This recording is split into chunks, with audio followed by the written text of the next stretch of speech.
కాంచీపురంలో చూడాల్సిన ప్లేసెస్లలో కైలాసనాథ టెంపుల్ ఒకటి. ఇది చాలా పురాతనమైన టెంపుల్.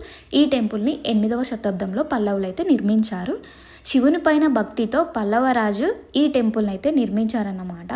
ఈ టెంపుల్లోని శిల్పాలు అయితే నిజం చెప్తున్నా ఆశ్చర్యానికి గురైపోతారు మీరు ఆ శిల్పాలను చూస్తుంటే. చాలా అంటే చాలా అద్భుతంగా ఉన్నాయి శిల్పాలు అయితే. మనం ఇక్కడ చూస్తున్నాం చూడండి, వినాయకుడు కనిపిస్తున్నాడు. అలానే చాలా రకాల దేవతామూర్తుల విగ్రహాలను మనము ఈ శిల్పాల రూపంలో చూడవచ్చు. ఇక్కడ ఏంటంటే శివునికి లోపల గర్భగుడిలో అభిషేకం చేసిన పాలైతే మనకి ఇక్కడ నుండి బయటకు వచ్చేస్తాయి. మేము వెళ్ళిన టైంలో టెంపుల్ క్లోజ్ ఉండడం వల్లనైతే ఆ శివయ్యని దర్శనం చేసుకోలేకపోయినాం. మీరు ఎప్పుడైనా కాంచీపురం వెళ్ళినప్పుడు ఈ కైలాసనాథ టెంపుల్ ని విజిట్ చేయకుండా మాత్రం అస్సలు రాకండి. చాలా అంటే చాలా బాగుంది. ఈ టెంపుల్ టైమింగ్స్ వచ్చేసి మార్నింగ్ నుండి ఆఫ్టర్నూన్ 12:30 వరకు ఉంటుంది. 12:30కి క్లోజ్ అయిందంటే మళ్ళీ ఈవినింగ్ 4:30కి టెంపుల్ ఓపెన్ చేస్తారు. నా వీడియో కనుక మీకు నచ్చినట్లయితే ప్లీజ్ సబ్స్క్రైబ్ మై ఛానల్.